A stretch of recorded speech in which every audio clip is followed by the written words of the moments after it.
Balik Bandar Balik Bandar. Langsung letaknya di saya dan beberapa teman turun tangan kembali gitu. Iya.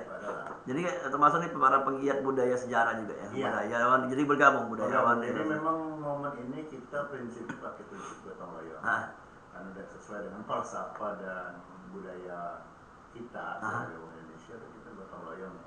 Jadi sebuah kegiatan itu akan mudah terasa kalau kita pakai prinsip gotong royong. Semangat ini yang kita ambil sebenarnya. Ya. Jadi kita juga tetap berjuang ini. Berjuang dalam untuk melaksanakan event ini setiap tahun. Jangan sampai kosong nih Anda. Jangan sampai kosong. Tantangannya walaupun belum ditanya, tantangannya kan 1 Januari ini. Iya. 1 Januari ini hari libur, budak lagi liburan, mahasiswa liburan, kantor libur, semuanya libur, dan orang habis merayakan kebanyakan tanda kutip itu melaksanakan tahun baruan. Ngantuk paginya. Besok pagi pasti ngantuk, dijamin besok ramin yang kurang lebih 10 wong datang. Ya, ini majas ini. Jadi dikatakan raminnya 10 datang, tapi tidak pengalaman seperti kemarin di depan Monpera kan, tahun kemarin rame. Ya, bukan sebenarnya semangat orang itu senang. Tinggal siapa yang nak memanage. Nah itu. Kita berharap ini tahun-tahun depannya banyak, bukan hanya kita yang melaksanakan, hampir semua instansi itu juga. Nah, caknya ini kalau di budaya di Palembang ini sebenarnya dari pemerintah. Pemerintah menganggar. Kalau selama ini alasan tidak ada anggaran, terus karena tutup tahun, baru buka tahun, segala macam, ya jauh-jauh hari kan bisa dianggarkan.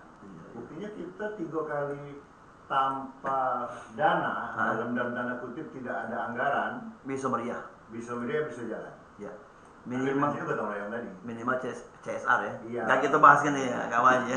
Ini ada Kak Dodi nih, juga pemerhati jurnalisnya, melihat menyikapi hal ini Kak. Mungkin apa ya, misalnya raminya atau hebohnya ya. Ini kan di backup sama teman-teman media nih ya. Akan menjadi mungkin bisa sampai ke nasional ya. Nah, ini mana rencananya bisa kita blow up ya? Kegiatan pertemuan hari malam peringatan ini sebenarnya kan sudah lama kita laksanakan. Jadi sebelum 3 tahun itu kita sudah peringatan, tapi memang tidak besar kegiatannya. Cuma kami melakukan diskusi baik di Monpera itu kan, dengan harapan ada respon dari pemerintah. Itu yang pertama deh. Ya sebelum kita udah 3 tahun nih ya untuk yang di jalan ini ya. Sebelum itu kita udah beberapa kali melaksanakan. Tapi kan diskusinya kecil di Monpera, beberapa titik aja di Monpera itu kurang, itu udah berapa kali kami melaksanakan. Lalu tahun pertama itu kami besar lagi dan kegiatan vertikal, pawai segala macam itu. Nah, dengan harapan ada respon dari pemerintah, dengan Kodam juga. Karena tanggal 1 Januari itu food Kodam juga itu. Kodam Rosijaya juga. Iya. Maksudnya ada perhatian, tapi selama 3 tahun itu enggak ada respon gitu kan. Sudah kita jalan aja dengan kondisi yang ada. Tapi ini kan bicara tentang media. Kak Dodi juga dari media. Kan dengan adanya media ini kan akan dikenal banyak mana? Iya. Itulah pentingnya media di situ, di dalam itu. Jadi ada beberapa kawan media itu yang mengekspos berita peringatan ini, kemudian disebar ke kawan-kawan, di forward, jadi berita itu disebar ke beberapa media tuh, sampai ke nasional juga. Nasional juga, online, cetak sama TV gitu, respon. Jadi nyebar. Jadi walaupun waktu itu cakupannya kecil, cuman jangkauannya kemana-mana pada waktu itu. Itulah pentingnya media ikut di situ, untuk mengekspos itu kan. Nah ini tahun ini diikutkan dalam rapat-rapat juga. Nah ada beberapa media saya juga termasuk diikutkan juga. Dan kawan-kawan lain juga support sebenarnya, kawan media lain juga support. Karena kesibukan mereka nggak bisa ikut kapan itu jadi dikasih tahu aja kapan momennya, jadi mereka liput gitu. Dan seluruh media sudah tahu ya. Se-Indonesia tahu itu. Benar-benar. Dan Kak Mas Manji ini adanya kegiatan ini kan untuk mengenal kepada generasi muda deh. Kan Kak Mas Manji juga sebagai dosen ya. Kira-kira kaget tanggal 1 sampai tanggal 5 nih dikabar tidak kampus-kampus Kak? Kalau kita undangan terbuka. Undangan terbuka terus untuk UIN ya, untuk anak didik kami ya kami undang. Rame ya? Ya kita undang. Cuman tadi memang momennya ini kalau untuk dengan studi tadi, mereka kan bertepatan habis ujian akhir sekolah ini, UAS ini, mereka pada liburan. Banyak yang balik. Banyak balik dusun. Nah, kita berharap yang masih di Palembang, terutama yang tinggal di Palembang, Wong Palembang, ya bergabung. Makanya kita undangannya bersifat terbuka. Insya Allah kalau undangan terbuka itu kan siapa boleh datang. Cuman kadang-kadang memang mereka ini kan nak dijawil jung Palembang, nak diajak. Apa ya termasuk anak sekolah juga ya? Iya, anak sekolah juga. Salah satunya SMA 6 sudah mengirimkan utusannya untuk terlibat aktif. Pak Pir misalnya ngirimkan beberapa anak-anak OSIS-nya untuk terlibat aktif, misalnya untuk ngambil foto, untuk isi acara dan sebagainya. Nah, dengan harapan juga Pak Pir juga sama dengan kita, dengan alasan liburan, tapi dia tetap mengirimkan utusan dan undangan juga tetap disampaikan. Dan diharapkan nanti ada kepala sekolah lainnya yang support gitu. Iya. Artinya kita undangan ini sekali lagi terbuka untuk seluruh Wong Palembang yang ada di Palembang, yang jauh cukup nonton dan doanya baik. Ya. Tapi akan ada streaming kayak Kak? Bisa ditonton di wong luar. Makanya kemarin kita ngobrol-ngobrol masalah Dol Molo kan? Iya. Makanya yang jauh ya cukup bisa ikut dalam hal tadi, terlibat dengan cara menonton maupun doanya. Yang jauh, yang ya harapan kalau pakai gaya wong tukang obat yang dekat merapat. Itu kan. Yang merapat merayap. Iya, yang dapat mendekat. RRI support juga kan? RRI support lah. Dari awal kita sudah kita usahakan kalau ada live report, lapor gitu. Ada liputan. Kita sangat berharap RRI ya supportnya 102 lah jangan 100 kan ya, 102 lah ya. 104 masalahnya 104% lah gitu. Ya, sebelum kita masuk ke acara kakeknya, tapi kita pengen tahu juga ya, banyak pendengar atau juga generasi muda ini hari ini banyak tak kenal dengan perang 5 hari 5 malam. Uji kakak tadi lebih hebat dari yang daerah lain. Di Surabaya, di mana-mana ya. Iya, kalau Surabaya kan cuma satu titik itulah momennya. Kalau di kita Jogja, ini coba Mbak Dola bayangkan dulu ya. Nah, dari BKB sampai ke Ceritas, tuh manjangnya. Ya, kemudian dari BKB lagi sampai ke Talang Semut. Pinggir sungai juga. Iya, sepanjang Sungai Musi. Sudah itu daerah seberang juga terlibat. Dan 3 matra yang paling penting. Apa tuh? 3 matra itu dari Angkatan Darat terlibat, Angkatan Udara terlibat, Angkatan Laut terlibat. Walaupun kita tidak punya laut, tapi kita punya sungai kan. Nah, armada yang tentara-tentara di sungai itu yang punya Belanda itu ikut menyerbu dan menyerang kita yang ada di BKB itu. Bayangkanlah 3 matra. Sangkin besarnya 5 hari 5 malam tidak setiduan pula. Dan itu kata kabarnya bukan tentara Palembang Kak Mbak Dudi, tapi tentara luar juga yang ikut, dan mengatakan yang di daerah-daerah lain, yang di Uluan, yang di perbatasan dengan Palembang dengan kabupaten-kota lainnya. Itu menurut sejarah mana Pak Haji? Ya betul, jadi terlibat semua. Jadi tentara kita ini kan nyebar nih. Ada yang konsentrasinya di kota Palembang, juga ada di daerah perbatasan atau di luar kota Palembang. Itu mana cara informasi ke? Kalau dulu kan sekarang kan ada WhatsApp. Ya, kalau dulu kan ada radio ini yang hati itu, yang memang untuk tentara perang itu. Kemudian pesan berantai. Merpati. Pokoknya seluruh media, kalau istilah pakai sekarang ini seluruh sumber daya yang ada dimanfaatkan. Jadi pas lah rencana tanggal 1 itu menjadi Sebenarnya tanggal 1 itu dadakan juga. Tapi begitu jadi kan nyebar informasinya cepat. Kalau dulu tuh dari mulut ke mulut langsung nyampe. Jadi perintahnya ya karena pakai militer ya, perintahnya langsung, misalnya kita bertahan, semua bertahan. Kita ada instruksi di akhir itu gencatan senjata itu kita mundur 20 km dari kota Palembang, semuanya mundur. Itu hari keberapa tuh? Hari kelima tuh. Hari kelima. Yang mundur itu, yang gencatan senjata. Itu selesai? Gencatan senjata. Berapa hari setelahnya? Cashpayer ini kan setelah ada kesepakatan, setelah Belanda ini merasa terdesak, cara Belanda lah. Kalau terdesak ngajak damai gitu kan. Uji naga bonar. Mundur. Nah, kita sepakat kita mundur 20 kilo. Berarti 20 kilo itu sampai ke daerah kurang lebih sampai daerah sebelum ke Indralaya. Jauh juga berjalannya pejuang kita. Mundur ya. Bertahan, tapi untuk tentara ini tentara ya, kalau sipil aku pernah merasakannya Pak. 15 kilo bela mengas sampai. Iya. Nah itu Pak Dudi, ini selama Pak Dudi aku nambah ke Dudi. Boleh silakan. Jadi kenapa perlunya kita memperingati pertempuran 5 malam itu?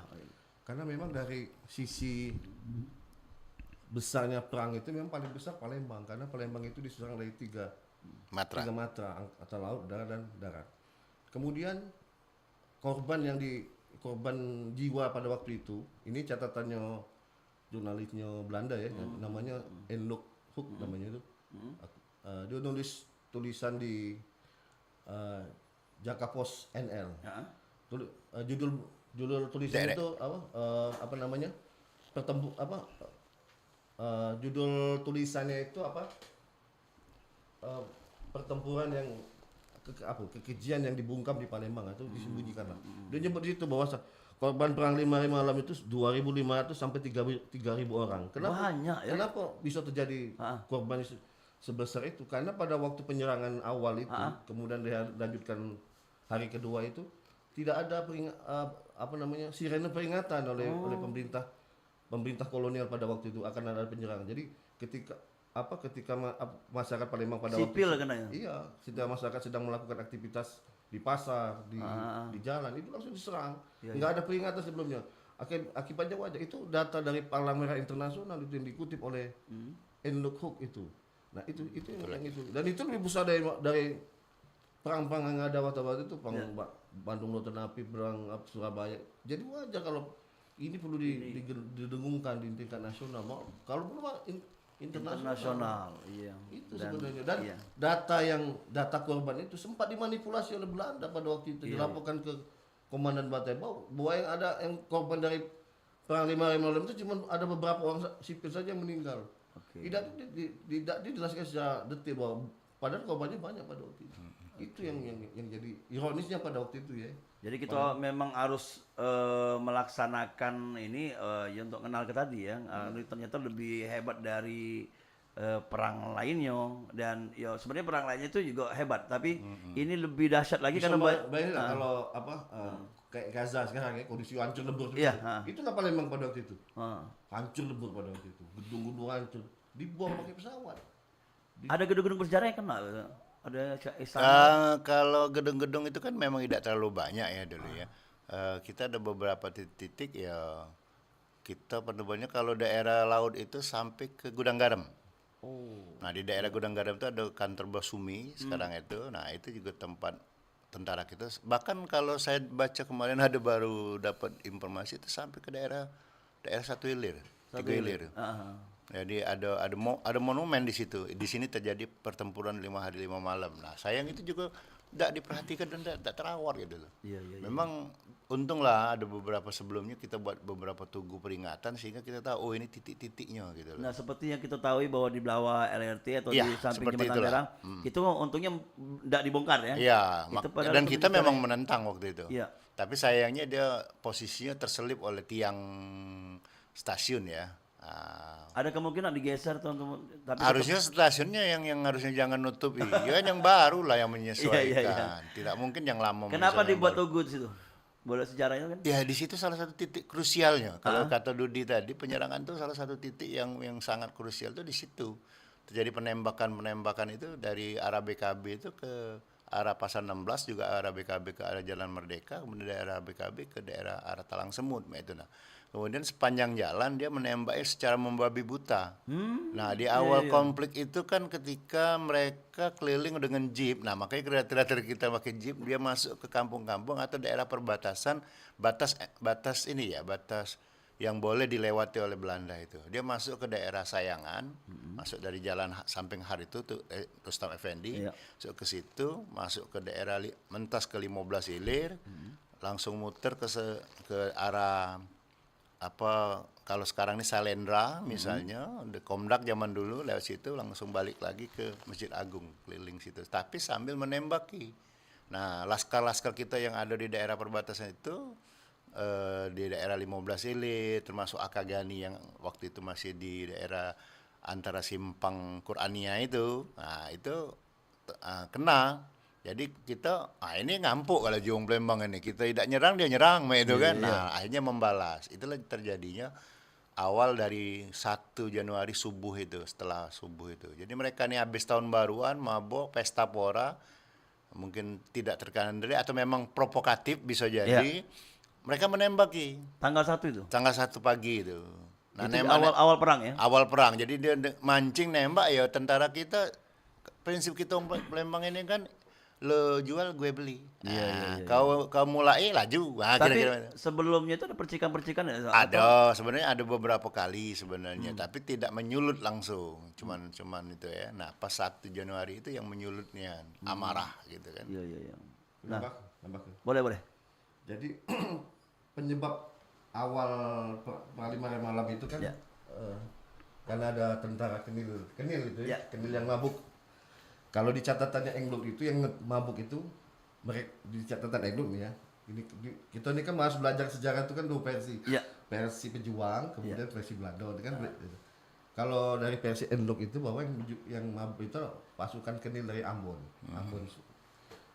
Yang mabuk pada malam tahun baru naik mobil jeep keliling Palembang itu melewati batas demarkasi, batas yang tidak boleh dilalui. Itu tentara baru datang mungkin ya? Iya, itu tentara Belanda itu. Iya. Itu setelah tahun baru. Ini kan ceritanya kan setelah Jepang kalah perang itu ya, 45 itu kan ini kan pasukan sekutu kan melucut itu di seluruh Indonesia termasuk Palembang.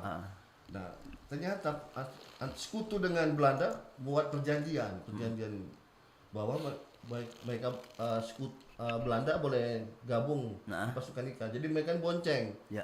Langsung seluruh Indonesia dibonceng antara itu Inggris. Kalau di Palembang Inggris datang ke Palembang pada waktu itu.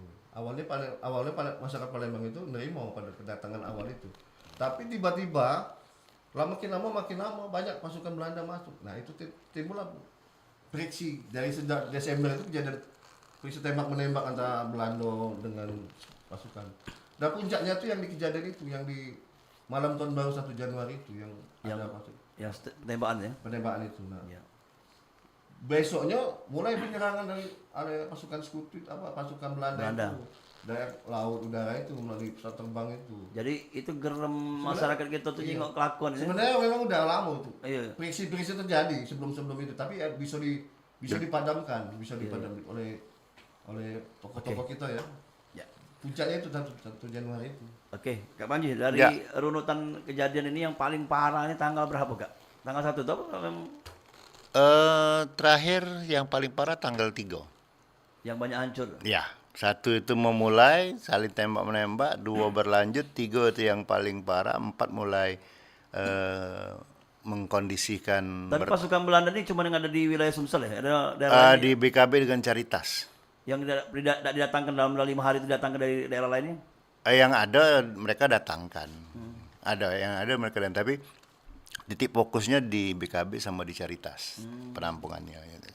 Jadi makanya kalau pernah teman kita Pedong adakan kayak teatrikal deh. Teatrikal. Dari perjalanannya mungkin dari Caritas sampai ke BKB. Masjid Agung. Menuju ke Caritas itu memang jalan jalurnya perang itu. Iya. Oke. Dan kalau kita lihat foto.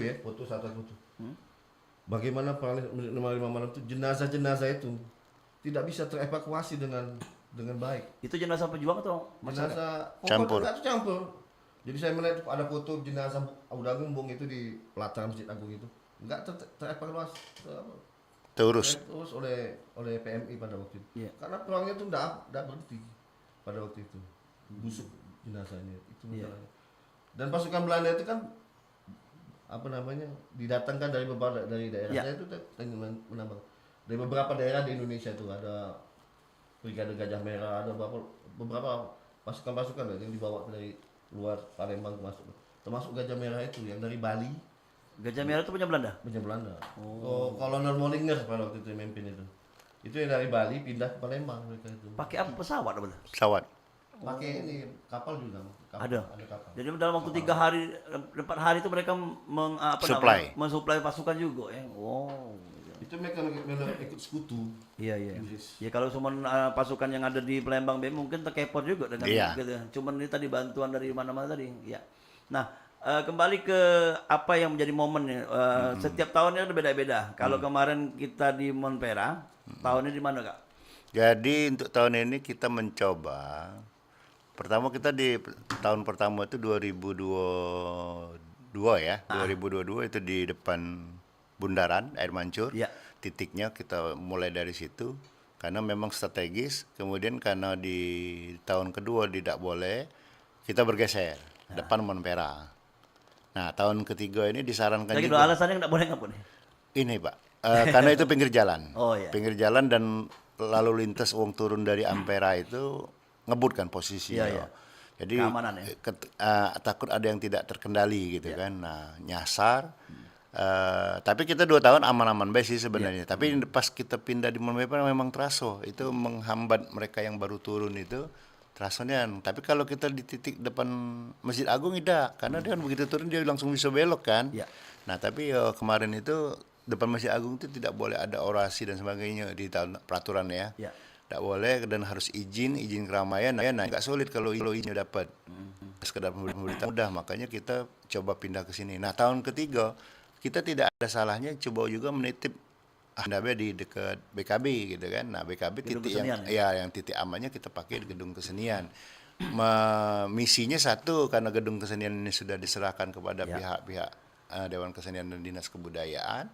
Ya kita mencoba menggunakan itu supaya jangan terkesan sudah diinjak tidak digunakan gitu. Tapi kan. bukan ini momen mungkin yang awal tadi yang mau mabuan yang kan gedung hiburan dulu zaman dulu gedung Iya, itu. iya. Itu apa di situ juga malah jadi tembak-tembakan tuh. Tembakan itu kan mulai dari keluar dari BKB, keluar ke arah Masjid Agung, terus masuk ke Rustam Effendi. Oh, ke dalam. Ke sana muternya, ke keliling, ditembaki sepanjang jalan itu sampai balik lagi ke BKB. Tembak ke pucuk atau tembak ke masyarakat? Nembak ke masyarakat, Nganar. membabi Buddha. Nganar. Nganarudin. Nah, Nganarudin. Itulah yang buat kita amarah tuh. Kalau Iya, Juang Palembang tuh, ay ngampuk ini, diem ke nih. Nah, kira-kira mah itu nah. Mah itu waduh lah. Ya. Kan di tambahan mungkin kan ini untuk pengalaman-pengalaman selama 3 tahun melaksanakan itu sebelumnya juga boleh. Apa yang bisa dijadikan masukan nanti? Ke depan ini memang peringatan perang 5 hari 5 malam ini harus menjadi perhatian pemerintah daerah. Iya. Terutama juga Kodam, Kodim dan jajaran di bawahnya Tapi dikabari tiap tahun ya? Iya. dikabari. Malah audiensi, minta audiensi juga udah tahu enggak? Kalau untuk tahunnya agak krusial. Jadi Karena kita tahun politik ya? Iya, kita audiensi semua minta jadwal, sudah dijadwalkan tidak dipanggil-panggil. Nah, itu yang gue bilang Iya, krusial itu. Iya, iya. Tidak tahu ngapo. Itulah kami merasa kesannya cak disepelekan baik.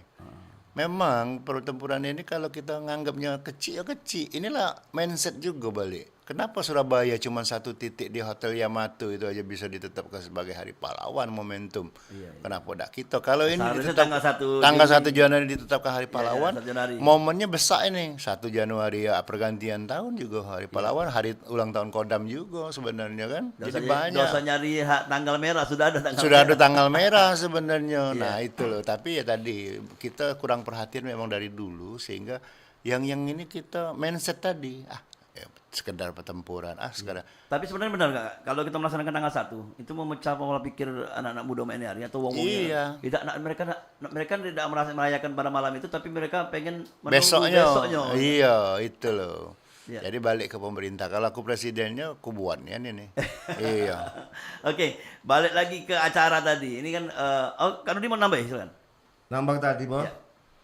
memang harus ada perhatian pemerintah daerah ya, termasuk Kodam, Polda itu. Jadi terpenting itu adalah dijadikan agenda pariwisata di Palembang. Benar. Kalau perlu itu dikuatkan dengan peraturan daerah. Jadi ada beberapa misalnya di Palembang ada beberapa peringatan yang bagus nih, perang 5 hari malam apa. Itu dimasukkan dalam peraturan daerah bahwa. Iya. Jadi ini wajib dilaksanakan. Jadi itu ngikatnya bukan hanya dalam pemerintah juga di luar pemerintah. Jadi tidak ada alasan lagi pemerintah daerah itu tidak peduli dengan itu karena ada perdanya, peraturan daerahnya. Ya. Itu menjadi kuat. Tapi sebelum ini kan belum ada. Benar. Kita berharap tahun depan lah ya. Oke. Gagas perdanya itu. Ya. Kalau untuk acara tadi Kak Panji, ini kan sudah dirapat ke ya, ada berapa kali pertemuan yang ini kaki ada konvoy keliling katanya. Ada. Itu seluruh kota Palembang apa cuma di wilayah Sudirman sama Merdeka, Beh? Ya, jadi untuk tahun ini agak unik nih. Pindah titik, pindah tempat, konvoy rute, pindah rute. Nah, jadi kita harus sampaikan dengan generasi. Payo rame-rame kita peloi konvoy ini yang punya motor, punya sepeda, punya mobil, tidak apa-apa iring-iringan. Tapi pakai helm enggak? Iya, tetap pakai helm. Titiknya kita mulai dari samping Lawang Borotan atau samping gedung Dewan Kesenian atau samping Wali Kota, ngumpulnya di situ. Menghadap lampu merah, keluar ke Merdeka, langsung belok ke kanan ke arah Penjaro Masjid Agung. Ya. Langsung muter di jalan sesuai dengan rute itu, masuk Masjid Agung, keluar ke Sudirman.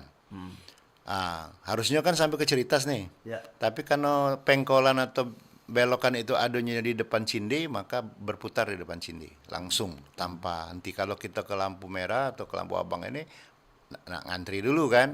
Nah, jadi kita langsung muter ke Cindi, balik lagi ke arah Sudirman, naik ke 16 Ilir dan langsung naik ke Jembatan Ampera.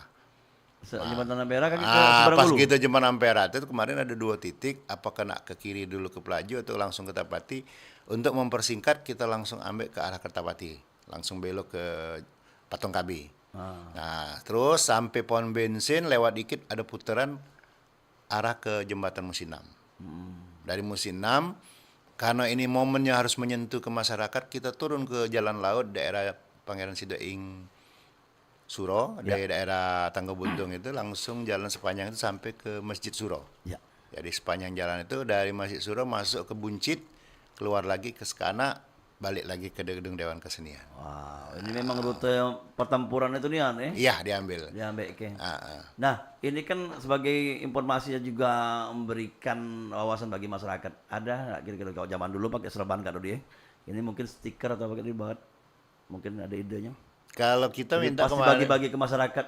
pengennya sebenarnya kalau sempat cetak itu bagi brosur bela untuk edukasi. Nah, sebenarnya cetakkan brosur kalau dari panitia nanti sempat nyetak kayaknya itu dibagikan sepanjang waktu kita konvoy, dibagikan baik ke masyarakat. Apa sih kamu Edukasi, ini? ya. Iya, ngapa nih rame-rame sebenarnya tetap di IG dan sebagainya kita edukasi. Nanti juga live reportnya juga ada, YouTube-nya juga ada, bisa Kita tahu ini ditonton. kan berapa pasar dilewati kalau di Iya. kan rame masyarakat. Nah, di situ mereka tidak tahu. Iya. Nah, di situlah momen dibagi-bagikan. Iya. Antisipasi itu jalur kakek untuk kemacetan apa tadi? Ya, kita melibatkan beberapa keamanan. Kita sudah minta izin kepolisian, juga kawan-kawan dari Bung Baja, Ya. Komunitas, kemudian rekan-rekan ontel dan rekan-rekan skuter juga mereka akan ikut karnaval dan ikut menertibkan. Ini kalau ontel kan beda kecepatan mobil kendaraan. Karena ini kan bukan balap-balapan. Oh. Iya. Pelan jadi. Iya, jadi iring-iringan. Nah, kalau iring-iringan pasti menyesuaikan. Iya.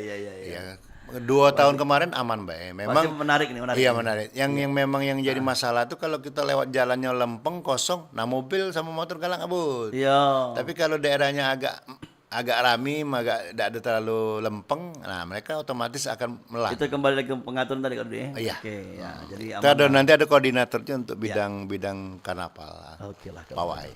Kak Dodi, untuk tahun ini ya, dilihat dari kesiapan ini gimana kan? Dari pandangan Kak Dodi sebagai media ya. Lebih bagus karena yang ngelola ini kan kawan-kawan komunitas, Ya. kawan-kawan yang sudah ada pengalaman di bidang apa? Acara itu sebelum-sebelumnya. Jadi Ya. lebih menarik lah dibuat itu. Oke. Daripada acara yang dibuat pemerintah yang pakai dana BPD yang penonton itu ini enggak. Lama-lama kita cekan ya. Iya, cek. Atau kolektif tadi. Rasa memiliki sangat Tinggi. tinggi, Iya. besar. Dan itu yang menariknya itu, dan di mana setiap tahun itu rame yang ikut acara ini, Benar. tidak apa namanya, tidak tanggung-tanggung. Ada pertunjukan seni juga ya? Ada. Ada diskusi juga, ada Diskusi. Ada Kalau foto, tahun kemarin pameran malah- foto juga ya? Tahun kemarin itu malah mau nonton film Perjuangan. film sejarah. Iya. Tapi film Belanda waktu itu, film kayak Uruk, kemudian satu lagi ada pembantaian yang Westerling itu. Iya. Ada yang buat film, Dokumenter ya? enggak bukan film bener. Iya. Film tahun 2022 jadi buat Iya. itu. Oke.